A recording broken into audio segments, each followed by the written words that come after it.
ये एक Hardy plant है। सबसे पहली बात तो ये है, और दूसरी बात ये है कि एयर प्योरीफायर है बहुत अच्छा, और लो मेंटेनेंस प्लांट है। इसके लिए कोई इतना ज़्यादा तरद्दुद नहीं करना पड़ता।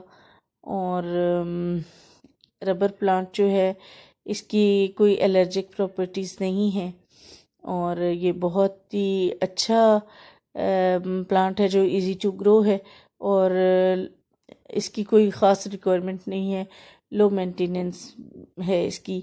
और सॉइल के लिए भी कोई इतनी ज़्यादा रिच सॉइल इसको नहीं पसंद, बल्कि आप इसको नॉर्मल सॉइल में भी लगा सकते हैं, और जितनी ज़्यादा नॉर्मल सॉइल में लगाएंगे उतना ज़्यादा ये अच्छी तरह से बढ़ेगा।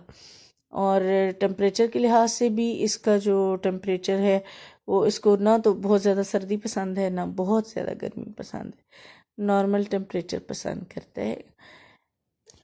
तो आज हम बात करेंगे जी हमारे रबर प्लांट के बारे में, और रबर प्लांट जो है ये किस तरह से हमारे घरों को खूबसूरत बनाता है।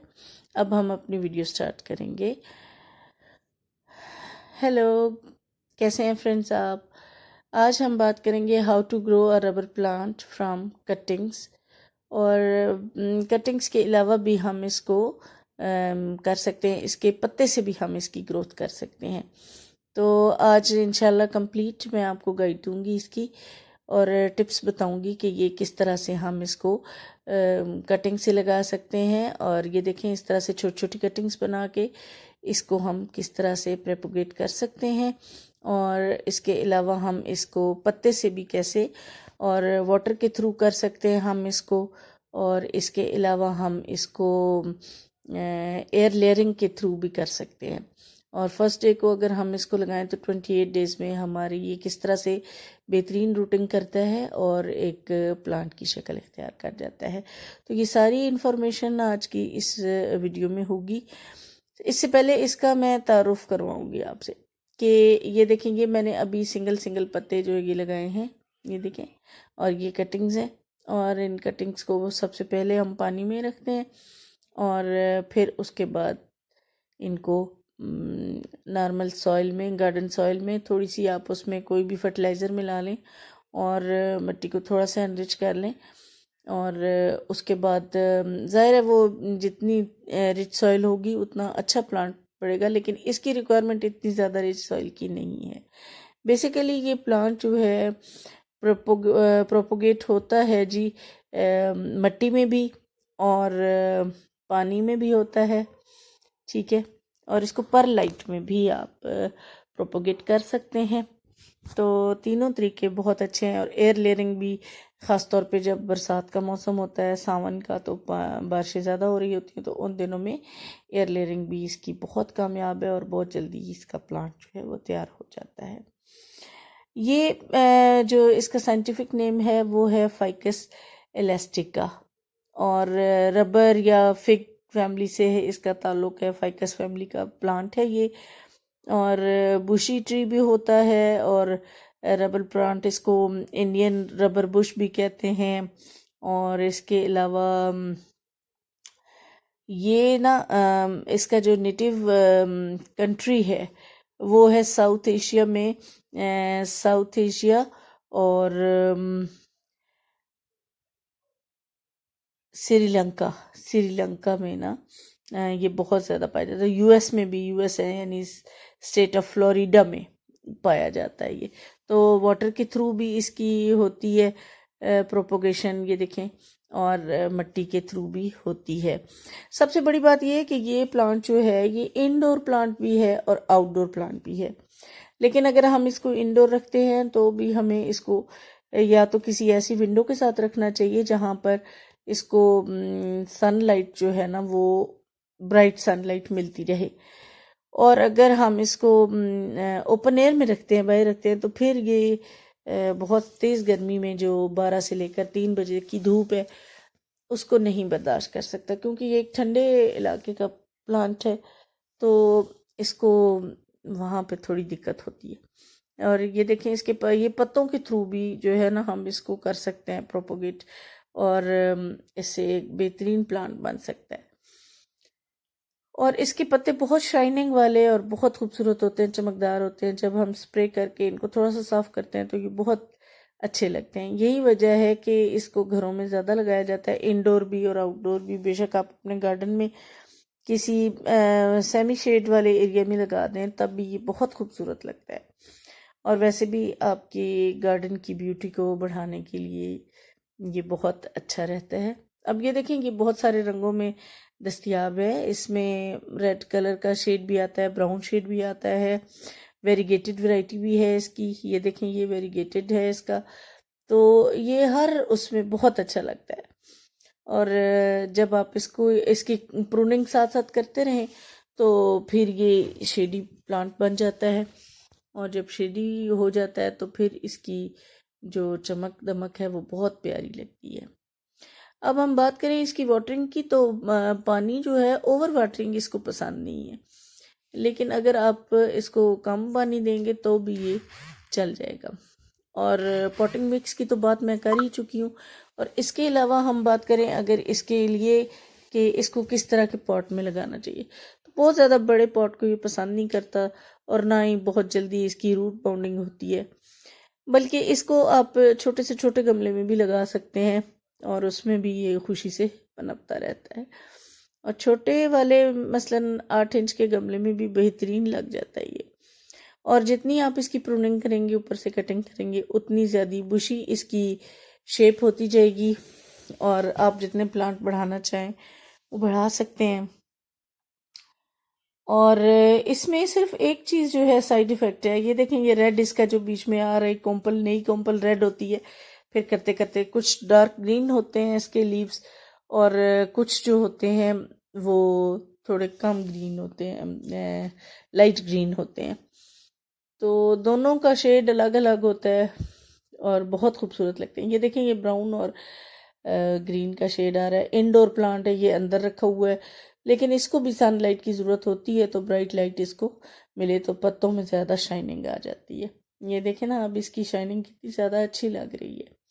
और ये वेरीगेटेड वैरायटी जो है, इसको भी सेमी शेड में रखें आप, और इसी तरह से इसका ख्याल अगर रखा जाए तो बहुत ही ये खूबसूरत प्लांट है। अक्सर ये 15 फुट तक लंबा चला जाता है, लेकिन ज़्यादातर लोग इसको कटिंग के थ्रू छोटा छोटा करके ही लगाते हैं गमलों में, अपने गार्डन में या इंडोर प्लांट ऑफिसेज में, बैंक्स में, हर जगह इसको लगा के रखते हैं और ये बहुत खूबसूरती बढ़ाता है। इसके अलावा इसकी बोनसाई भी बनाई जाती है। ये देखें, इसकी बोनसाई ये बहुत ही खूबसूरत लगती है, फाइकस की बोनसाई, और इसको ट्रेंड भी जल्दी कर दिया जाता है। तो दोनों वैरायटीज़, इसकी वेरीगेटेड वैरायटी को भी और नॉर्मल वैरायटी को भी आप बोनसाई की शेप दे सकते हैं, क्योंकि इसको लगाना बहुत ही आसान है और दोनों जगहों पर रख भी सकते हैं आप। एक चीज़ जो इसकी आती है जो हमारे लिए हार्मफुल है, वो ये है कि इसका जब पत्ता काटते हैं तो उसके अंदर से जो वाइट वाइट इसका निकलता है मवाद सा, वो जहरीला होता है। तो वो अगर आप गार्डनर हैं और आपने इसके पत्ते को काटा है और उसमें से वो उसका सफ़ेद सा वो दूध जैसा अगर निकला है जहरीला मादा, तो उसके अगर हाथ धोए बगैर आप खाना खाएंगे तो यकीनन वो आपकी सेहत को नुकसान पहुंचा सकता है। इसके अलावा इसका और कोई साइड इफ़ेक्ट नहीं है, लेकिन ये बहुत ही खूबसूरत प्लांट है और मैंने भी अपने घर में तीनों वैरायटीज़ इसकी रखी हुई हैं और ये घर में होना चाहिए, रखना चाहिए और केयर ज़रूर करनी चाहिए। बच्चों को इसके करीब नहीं जाने देना चाहिए, ये बहुत ज़रूरी है। तो वैसे हमारे गार्डन की शान बढ़ाता है। जहाँ भी हमारे, अगर बैकयार्ड में लगाएं हम, फ्रंट यार्ड में लगाएं या अपने घर के बरामदे में रखें, इवन किचन और वॉशरूम तक में रख सकते हैं हम इसको। बेहतरीन प्योरीफायर है और जितनी भी जहरीली गैसेस होती हैं हमारी हवा में और हमारे इर्द गिर्द, उन सबको एब्जॉर्ब करता है और बहुत अच्छे से अंदाज में उनको ऑक्सीजन में फ़ौरन तब्दील कर देता है। बहुत अच्छा प्योरीफायर है हमारे लिए और उसके अलावा ये हमारे घर की खूबसूरती को बढ़ाता है। आप भी अपने घर में अगर न्यू गार्डनर हैं तो ज़रूर लाएं, क्योंकि ये एक हार्डी प्लांट है, रबर प्लांट, और इससे आप और एक प्लांट से 1000 प्लांट और बना सकते हैं आप। यानी एक पौधे से 1000 पौधे बना सकते हैं। और इसकी प्रोपोगेशन जो है वो बहुत आसान है। और इसको अब हम बात करें अगर कि इसको इंसेक्ट्स का जो हमला होता है वो नहीं होता, क्योंकि ज़्यादातर इस पे नहीं होता। और अगर खुदा ना खास्ता कोई हो जाए तो फिर उसके लिए यही हो सकता है कि हम इसमें नीम ऑयल लेके उसके स्प्रे भी करें और कपड़े के साथ भी उसको लगा के इसको साफ़ करेंगे तो ठीक हो जाएगा।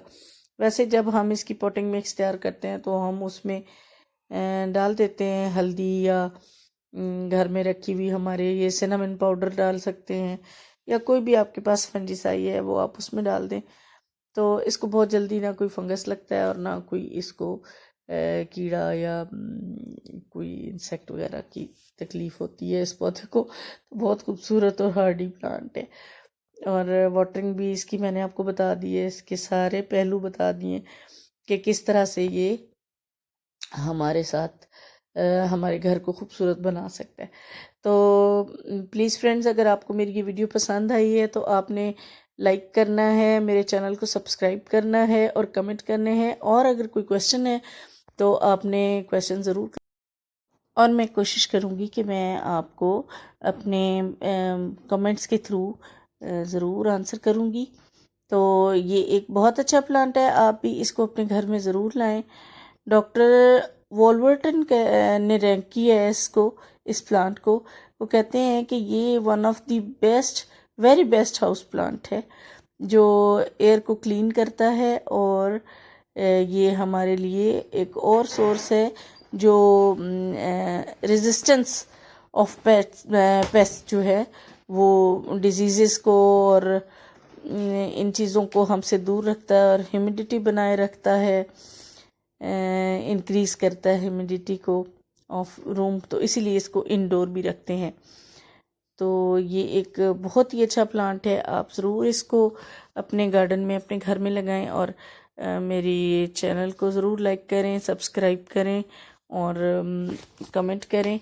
और इसके अलावा अगर आपको मेरी ये वीडियो पसंद आई है तो प्लीज़ ज़रूर मुझे बताएं, ताकि नेक्स्ट टाइम मैं और ज़्यादा अच्छी वीडियो बनाऊं और आपके लिए लाऊं।